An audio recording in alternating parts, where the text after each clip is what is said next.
Bismillahirrahmanirrahim. Assalamualaikum warahmatullahi wabarakatuh. Pada kesempatan ini saya akan melaksanakan tugas UAS mata kuliah analisis pengembangan dunia usaha dan dunia industri terkait dengan analisis kebijakan pemerintah, di mana saya akan mencoba menjelaskan tentang kebijakan pemerintah terkait gugus tugas percepatan penanganan COVID-19, di mana tugas dari gugus tugas tersebut adalah yaitu menetapkan rencana dan melaksanakan kegiatan pencegahan, pengawasan, pengamanan, penanganan, dan pemulihan COVID-19. Dalam gugus tugas tersebut, stakeholder melibatkan semuanya.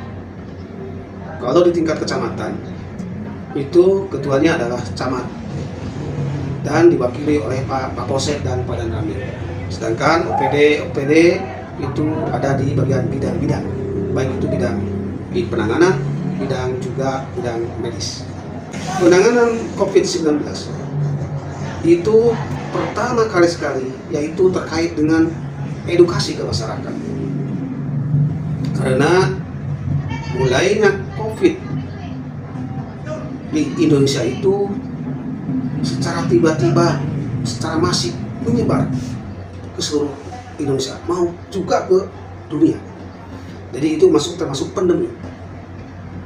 Maka penanganannya juga harus segera ditindaklanjuti. Yang pertama tadi edukasi ke masyarakat, karena masyarakat belum tahu apa itu penyakit COVID-19, virus COVID-19. Mereka buta.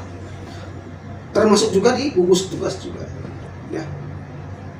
Oleh sebab itu, sebelum kita terjun ke masyarakat, maka kita harus ada pengetahuan dulu tentang COVID-19 tersebut.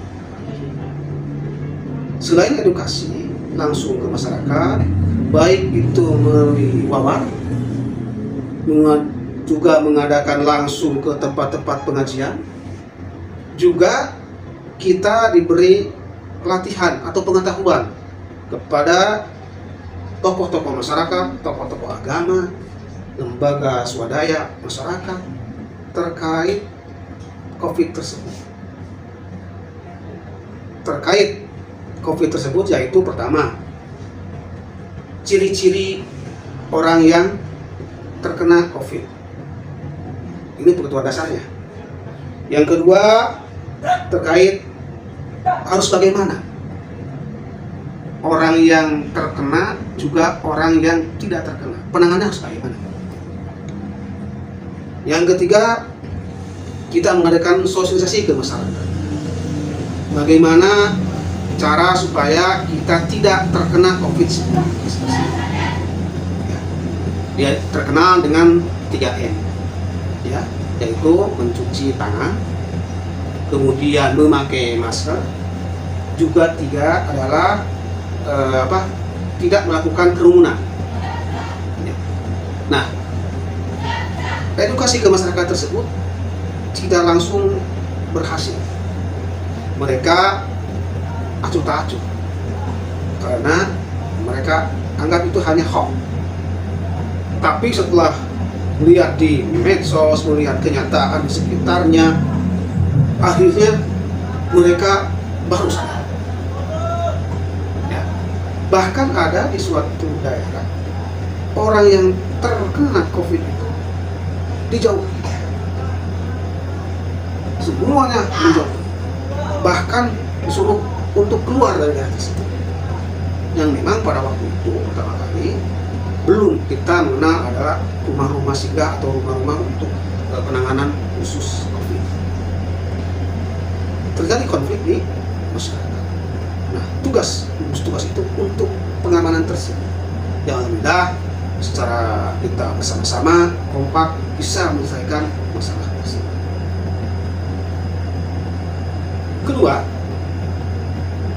setelah masyarakat tahu cara penanganannya, mengetahui apa itu virus COVID-19, tahap kedua adalah ada disebut dengan vaksinasi.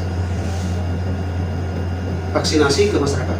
Itu juga berbagai pro kontra terkait vaksinasi. Ya. Pertama, vaksinasi dosis 1 itu lambat. Pertama karena memang vaksinnya sendiri ketersediaannya yang kurang. Melihat situasi dan kondisi di negara kita yang waktu itu terjadi lonjakan COVID-nya, maka pemerintah memerintahkan pada semua elemennya untuk bergerak menangani terkait penyebaran COVID. Di sini mulai ada ketidakkompakan di antara tugas tersebut. Kenapa demikian? Waktu awal pertama pendistribusian juga pemakaian vaksin itu oleh Dinas Kesehatan. Tapi setelah itu ternyata selain dari Dinas Kesehatan juga dari Polri dan TNI. Mulailah di sini ada disharmoni di antara ketiga institusi itu, kesehatan, Polri, dan TNI. Kenapa demikian? Karena mereka diberi beban atau diberi tugas untuk vaksin tersebut harus sesuai dengan target mereka masing-masing. Maka di bawah, ini kita bicara tentang di bawah, di akar rumput, terutama di gugus tugas di bagian kecamatan, karena di sana ada muskita atau komunitas antara camat, kemudian Pemda kami dan Kapolres. Mereka diberi target oleh pimpinannya, dikasih vaksin 1000 harus beres dalam waktu misalnya 1 minggu. Dari TNI juga sama, apalagi dari kesehatan. Nah, keego sektoral inilah yang menimbulkan konflik dalam proses tersebut. Ya. Karena mereka dibebani dengan target, akhirnya mereka masing-masing melaksanakan kegiatan tersebut. Padahal yang punya untuk melaksanakan tindakan vaksin itu adalah pihak medis, sedangkan pihak medis adanya di Dinas Kesehatan. Memang ada juga dari kesehatan dari TNI dan Polri, tapi tidak sampai ke tingkat kecamatan pada desa. Oleh sebab itu, kita tidak bisa dibiarkan itu saja. Karena untuk vaksin itu tidak hanya kita melaksanakan penyuntikan saja, tapi harus ada tahapan-tahapan yang perlu dilakukan. Misalnya pertama pendaftaran, kemudian screening, yang ketiga input, yang keempat adalah pelaksanaan. Nah, di input tersebut ini memerlukan orang-orang yang bisa IT, dan juga untuk input itu, input data yang sudah divaksin itu harus segera sesuai. Vaksin yang habis sesuai dengan input data yang sesuai. Misalnya vaksin habis 1000, berarti input datanya juga dari input itu harus 1000. Ini yang menjadi kacau balau di ranah gugus tugas itu. Karena mereka banyaknya hanya sampai ke penyuntikan, tidak sampai ke penuntutan. Oleh sebab itu, karena terjadi disharmoni tersebut, maka harus ada solusi. Maka solusinya kita ambil semua dari kesehatan, dari kami, dari Polsek, kita bersatu untuk mensatukan visi dan misi kita. Yang tujuan utama kita adalah apa sebenarnya? Yaitu untuk supaya COVID hilang dari negara Indonesia. Oleh itu maka kita bertemu, kita membacakan, ya, kalau membacakan itu ya sambil makan, ya, kita ngobrol santai, maka diambil suatu keputusan bahwa untuk COVID sekarang ini tetap Jadi vaksin harus disimpan di puskesmas. Baik itu dari Polri maupun dari negara dikumpulkan di puskesmas. Setelah itu kita akan bentuk 3 tim. Yang memang tadinya baru 1 tim karena kan ketersediaan medis itu yang kurang. Maka dibentuk 3 tim.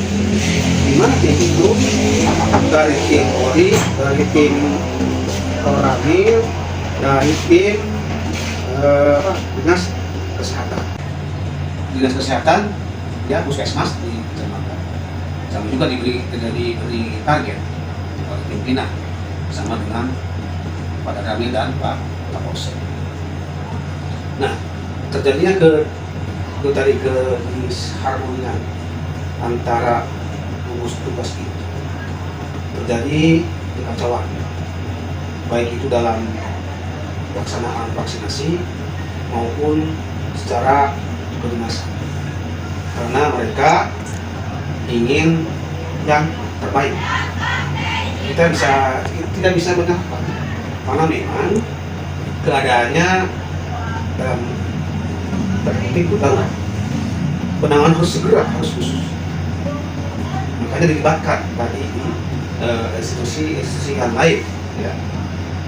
Nah, setelah adanya kesepakatan dibentuk tadi 3 tim, ya, tim 1 tim kesehatan, dinas kesehatan dibagi, 2 tim dari kepolisian atau dari Polsek, 3 tim dari kami. Jadi gugus tugasnya itu diberi 3 tim untuk melaksanakan vaksinasi. Dari 1 hari itu ada 3 desa. Tim 1, tim 2, tim 3. Silakan. Hasilnya itu diserahkan ke masing-masing. Maksudnya tim kesehatan, tim Polri, tim Polsek Polri, tim dari TNI ke TNI. Nah, terjadinya disharmonisan di antara gugus tugas tersebut, kita laporkan ke pimpinan. Ya, ternyata mereka juga dari tingkat kabupaten sama menginginkan tadi target itu harus terpenuhi dari masing-masing institusi. Alasannya sama, mereka diberi target untuk melaksanakan kegiatan vaksinasi itu harus sukses. Ya. Nah, setelah ada laporan tadi ketidakharmonisan, maka diadakan juga di tingkat kabupaten juga diadakan rapat koordinasi untuk menyelesaikan masalah. Maka pada akhirnya penyelesaiannya itu vaksin itu ada di kesehatan, di bidang farmasi di kesehatan. Setelah itu disebarkan ke puskesmas. Adapun nanti untuk laporan itu di 1 institusi, yaitu di dinas kesehatan. Nah, pada akhirnya karena tujuan kita itu tadi untuk COVID-19 itu hilang dari bumi ini, dengan ada tekad itu, maka konflik-konflik tadi alhamdulillah secara perlahan mulai kurang dan kita kompak lagi. Alhamdulillah sekarang COVID kita melandai, ya. Dan itu adalah kerjasama semua stakeholder yang mulai dari pusat sampai ke RW. Barangkali saja, mudah-mudahan pernyataan tadi bisa menjadi inspirasi untuk teman-teman yang lain. Barangkali saja demikian. Billahi taufiq wal hidayah. Wassalamualaikum warahmatullahi wabarakatuh.